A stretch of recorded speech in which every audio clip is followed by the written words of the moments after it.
नमस्कार। मराठा विद्या प्रसारक समाज नाशिक संचलित KRT arts, BH commerce and AM science के टीचम कॉलेज नासिक के हिंदी विभाग की ओर से आप लोगों का स्वागत है। विद्यार्थियों, MA भाग 1 सेमेस्टर 2 में 4 विषयों का अध्ययन करना है। इन बातों से आप लोग पहले ही परिचित हो चुके हैं। इस सेमेस्टर में पेपर 5, पेपर 6, पेपर 7, पेपर 8 इन विषयों का अध्ययन करना है। पेपर 8 जो है वह यहाँ तुम लोगों के लिए 2 पर्याय हैं, लेकिन हम अपने महाविद्यालय में पेपर 8 शैली विज्ञान और सौंदर्य शास्त्र का अध्ययन होता है।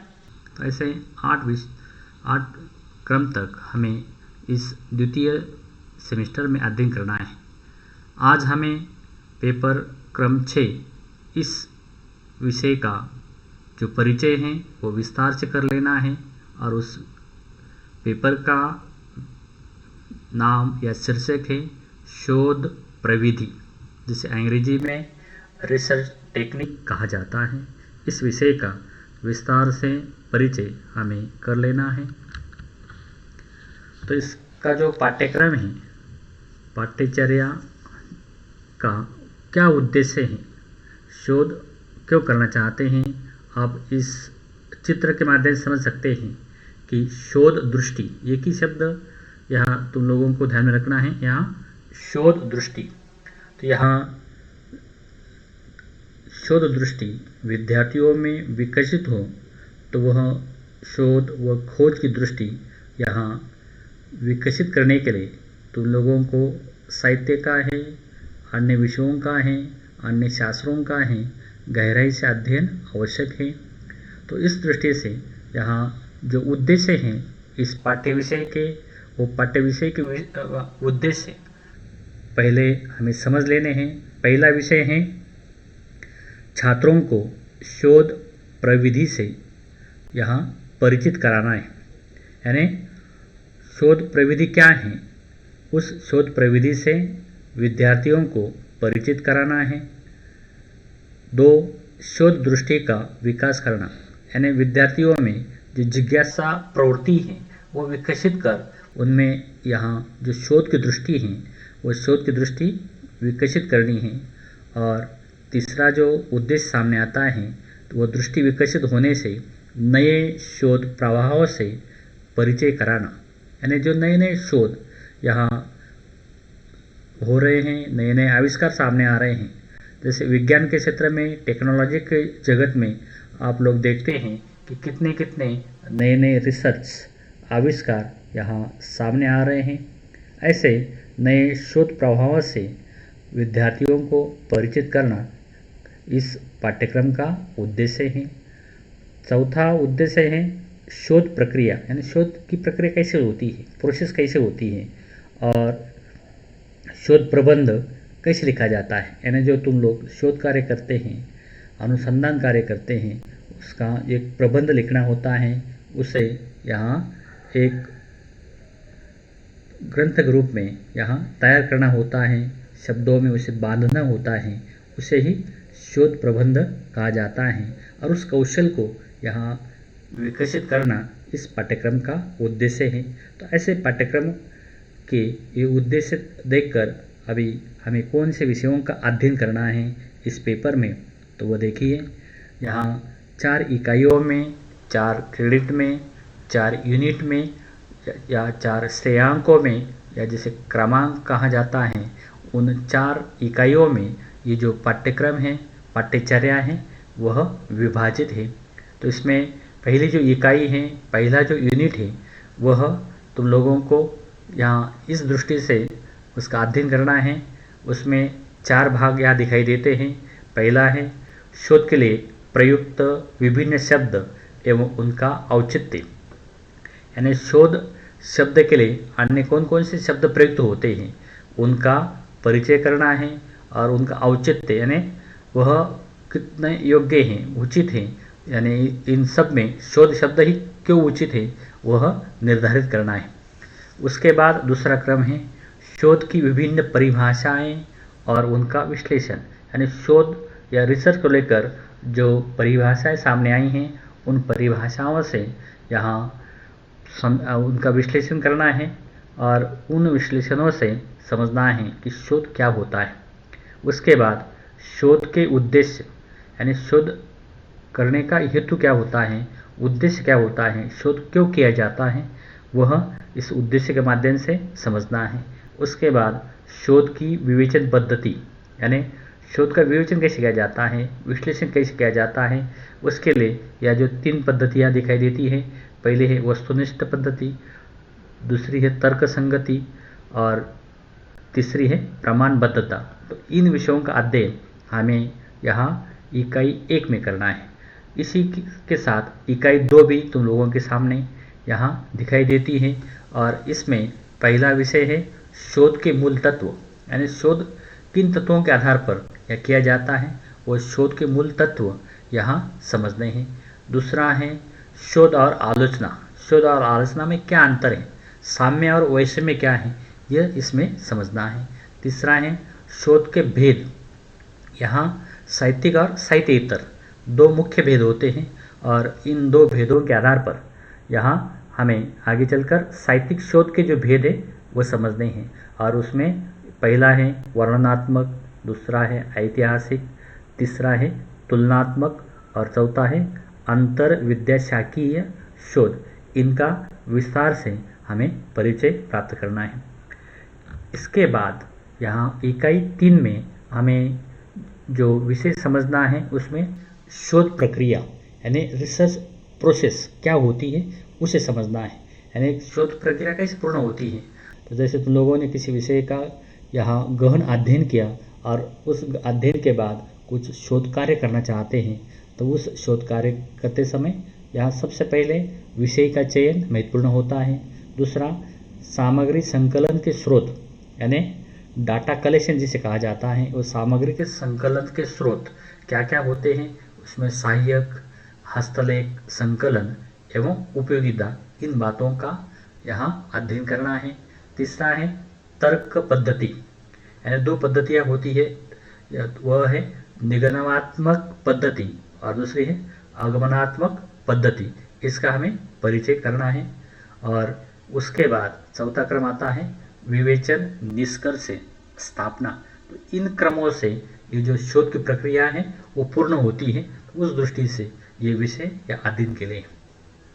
उसके बाद इकाई 4 में जो पाठ्यचर्या है उसमें तुम लोगों को यह शोध प्रक्रिया पूर्ण करने के बाद शोध प्रबंध लेखन प्रणाली को समझना है, यानी शोध प्रबंध कैसे लिखा जाता है उसका यहाँ विस्तार से परिचय तुम लोगों को करना है। उसमें शोध प्रबंध शीर्षक निर्धारण, यानी उस शोध को एक शीर्षक देना है, नामकरण करना है, वह शीर्षक निर्धारण करना, उसके लिए एक रूपरेखा जिसे सिनॉप्सिस कहा जाता है वह तैयार करना, उसमें भूमिका लेखन महत्वपूर्ण होता है। उसके बाद चैप्टर करने होते हैं, उसे अध्याय विभाजन कहा जाता है और उस अध्याय विभाजन के बाद यहाँ 6-7 जो अध्याय हैं वो करने के बाद उन अध्यायों में जो कुछ सामग्री यहाँ ली गई है, जो कुछ तर्क पद्धति का अवलंब किया है, उसके लिए कौन कौन से संदर्भ लिए हैं, उन संदर्भों का अध्यायों के साथ यहाँ सूची देनी है और अंत में संदर्भ सूची देनी होती है।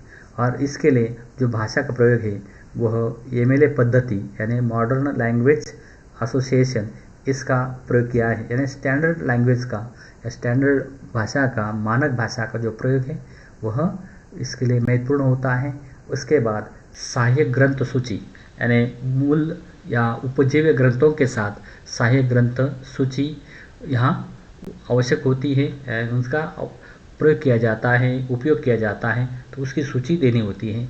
उसके बाद परिशिष्ट तैयार करना होता है और इसी तरह वर्तनी सुधार, यानी जो प्रबंध लेखन होता है उसमें वर्तनी की अनेक गलतियाँ होती हैं, तो उसके सुधार को लेकर यहाँ जानकारी हासिल करनी है। टंकन कैसे किया जाता है उसे समझना है, और यूनिकोड का जो परिचय है, यानी यूनिकोड गूगल के माध्यम से जो यूनिकोड का परिचय है वो तुम लोगों को यहाँ समझ लेना है। और इस तरह इन 4 इकाइयों में, 4 यूनिटों में हमें शोध प्रविधि इस विषय का अध्ययन करना है। ऐसे हमें इस शोध प्रविधि का जो अध्ययन करना है वह इस आधार पर हमें यहाँ दिखाई देगा कि शोध कैसे किया जाता है। तो यहाँ तुम लोग समझ सकते हैं शोध क्या है, रिसर्च क्या है। तो वह सबसे पहले जैसे यहाँ हम देखते हैं, या तुम लोगों के सामने 7 विषयों के माध्यम से यह क्रम दिखाई देता है। इसमें हम पहले देखता है रीड का मतलब वाचन, अध्ययन। और यह अध्ययन गहन अध्ययन किसी का होता है, उसमें अपने आप जो आइडिया हैं, कौशल हैं, वह विकसित होता है, यानी उसके आइडियाओं का विकास होता है, डेवलपमेंट होती है।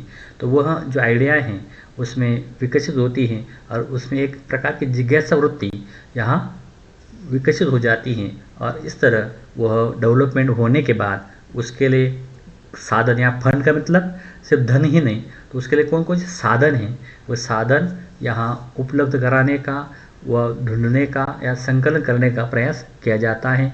उसके बाद प्लान का मतलब योजना, यानी इस शोध कार्य के लिए एक योजना बनाई जाती है। और उस योजना के माध्यम से जिसे परिकल्पना भी कहा जा सकता है, हाइपोथेसिस भी कहा जा सकता है, और वह तैयार करके उसका एक प्लान बनाकर यहाँ जो शोध कार्य है वह प्रारंभ होता है। उसके लिए जो रिकॉर्ड है, यानी सामग्री संकलन, डाटा कलेक्शन, वह यहाँ महत्वपूर्ण होता है। वो डाटा कलेक्शन यहाँ करना होता है। उसके बाद प्रोसेस, जैसे तुम लोगों ने समझ लिया, अध्ययन करना है शोध प्रविधि। तो शोध प्रविधि के माध्यम से यहाँ हमें ऐसे गुजरना है कि शोध की प्रक्रिया कैसे पूर्ण होती है, उस प्रोसेस का क्रम इसमें आता है। और उसके बाद शोध प्रबंध लेखन, यानी पब्लिश, तो उसे पब्लिश करना है, तो उसे अच्छे ढंग से, अच्छी पद्धति से यहाँ रखना है, तो वो पब्लिश यहाँ महत्वपूर्ण है। ऐसे क्रमों से ये जो शोध की प्रविधि है वो पूर्ण होती है। तो यह दृष्टि यहाँ तो लोगों की विकसित हो, इसलिए यह बात यहाँ दी गई है कि शोध क्या है, शोध के माध्यम से तुम लोग क्या हासिल कर सकते हैं। इस तरह शोध प्रविधि इस विषय का अध्ययन यहाँ हमें इस विषय के माध्यम से यहाँ विस्तार से करना है। तो ऐसे इस शोध का महत्व आप हर एक के जीवन में क्या हो सकता है, तो यह तुम लोग समझ सकते हैं कि पहला है शोध का महत्व। यहाँ तुम लोग समझ सकते हैं कि शोध मानव ज्ञान को दिशा प्रदान करता है तथा ज्ञान भंडार को विकसित एवं परिमार्जित करता है। दूसरा है शोध से व्यवहारिक समस्याओं का समाधान होता है। तीसरा है शोध से व्यक्तित्व का बौद्धिक विकास होता है। चौथा है शोध सामाजिक विकास का सहायक है। 5 शोध जिज्ञासा मूल प्रवृत्ति की संतुष्टि करता है। 6 शोध अनेक नवीन कार्यविधियों व उत्पादों को विकसित करता है। 7 शोध पूर्वाग्रहों के निदान और निवारण में सहायक है। और 8 है शोध ज्ञान के विविध पक्षों में गहनता और सूक्ष्मता प्रदान करता है। तो इन 8 बातों के माध्यम से तुम लोगों को यहाँ समझ आया होगा कि शोध का महत्व क्या है, मानव जीवन में शोध का महत्व क्या है, उच्च शिक्षित लोगों के जीवन में शोध का महत्व क्या है। क्योंकि उच्च शिक्षित तुम लोग अभी एमए करने के बाद यहाँ मास्टर ऑफ आर्ट्स की जो डिग्री है वो हासिल करने जा रहे हैं। और इस डिग्री के साथ, इस उपाधि के साथ तुम लोगों को आगे चलकर यहाँ समाज में जो व्यवहार करना है, उस समाज में जाकर यहाँ अनेक बातों का अध्ययन करना है, सामाजिक हो, राजनीतिक हो, आर्थिक हो, यानी जितनी भी यहाँ मानवीय परिस्थितियाँ हैं, उन मानवीय परिस्थितियों में तुम लोगों को सबसे पहले समस्याएं दिखाई देंगी और उन समस्याओं का समाधान क्या है। तो यह दृष्टि तुम लोगों की शोध के माध्यम से विकसित हो जाती है। तो ज़रूर तुम लोगों को उसमें जो मार्ग है या निर्णय की क्षमता है वह यहाँ विकसित हो सकती हैं और उस दृष्टि से तुम लोग समस्याओं का जो समाधान है अपने वैयक्तिक जीवन में हो, सामाजिक जीवन में हो, वह यहाँ निदान उसका कर सकते हैं। तो वह दृष्टि, वह गहनता और सूक्ष्मता प्रदान करना इस शोध प्रविधि विषय का मुख्य यहाँ उद्देश्य भी है और महत्व भी है। तो इस तरह तुम लोग पाठ्यक्रम के साथ इस विषय का जो महत्व है वो महत्व भी समझ गए। तो धन्यवाद।